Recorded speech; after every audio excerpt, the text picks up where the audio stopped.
ఉచిత బస్ సర్వీసుల కారణంగా ప్యాసింజర్ ఆటో కార్మికులకు జీవనోపాధి లేకుండా పోయిందని జంగారెడ్డిగూడెం పట్టణంలో ఆటోలతో ప్రదర్శన చేశారు. వడ్డీలు తెచ్చి ఆటోలు కొనుగోలు చేశామని, తమకు పని లేకుండా పోయిందని ఆవేదన వ్యక్తం చేశారు.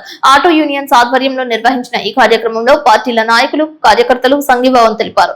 పట్టణ వీధుల గుండా ఖాళీ ఆటోలతో ప్రదర్శన చేశారు. తమ జీవనోపాధికి న్యాయం చేయాలని ప్యాసింజర్ ఆటో కార్మికులు కోరారు. కూటమి ప్రభుత్వం ప్యాసింజర్ ఆటో కార్మికులను ఆదుకోవాలని విన్నవించారు. దృష్టికి మేము ఆటో కార్మికులు మా బాధను తెలియజేస్తున్నాం. మీరు ఫ్రీ బస్ పెట్టడం వల్ల మేము చాలా ఇబ్బంది పడుతున్నాం. ఫ్రీ బస్ పడటం వల్ల మా ఆటో కార్మికులను రోడ్డున పెట్టడం జరిగింది. మా కుటుంబం కూడా మా పిల్లల ఫీజులు ఎలా కట్టుకోవాలి, డ్వాక్రా ఫీజులు ఎలా కట్టుకోవాలి, డ్వాక్రాలు ఈఎంఐలు ఇవన్నీ ఎలా కట్టుకోవాలో అర్థం కాని పరిస్థితి. ఈ రోజున మీరు ఫ్రీ బస్ పెట్టడం వల్ల ఆటోలు రోడ్డున పడడం జరిగింది.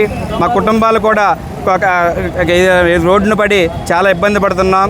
మరి చాలామంది కూడా ఆత్మహత్యకు పాల్పడడం జరుగుతుంది.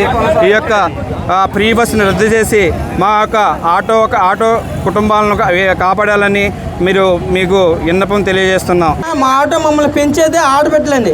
ఈ ఆడబిడ్డల యుక్తం వలన మేము రూపాయి డబ్బు కుటుంబాలు పోషించుకుంటున్నాం. కానీ ఈ రోజున గవర్నమెంట్ వాళ్ళ అధికారం తాపం కోసం ఫ్రీ బస్సు పెడతాం వలన ఫ్రీ బస్సుని ఎనర్జ్ చేస్తారండి. ఎనర్జ్ చేసినకుండా ఒక ఆడబిడ్డ ఆధార్ కార్డు తీసుకొచ్చి ఇదిగో మాకు ఫ్రీ బస్, మేము ఆటో ఎక్కం, మేము బస్సుకి వెళ్తామని గంట అయినా 2 గంటలైనా ఆ బస్సు కోసం చూస్తున్నారు తప్ప ఒక్కరు కూడా ఆటో ఎక్కట్లేదు. ఈ రోజున మా కుటుంబాన్ని పెంచుకుంటా కూడా చాలా ఇబ్బందిగా ఉందండి. మాకు చాలా గడవలేని పరిస్థితి. ఎందుకంటే అంత ఆర్థిక ఇబ్బందుల్లో ఉన్నాం, చాలా పేదరికంలో ఉన్నామండి. ఆటో డ్రైవర్ అంటే ఒక పేదరికం. ఎందుకంటే అంతకుముందు కూలి పని, పాలేరుతనాలు, ఆ పని ఈ పని చేసుకుంటూ వచ్చి తర్వాత ఆటో కొనుక్కున్నాం. ఈ రోజున ఆటో తోలుకున్న పరిస్థితి.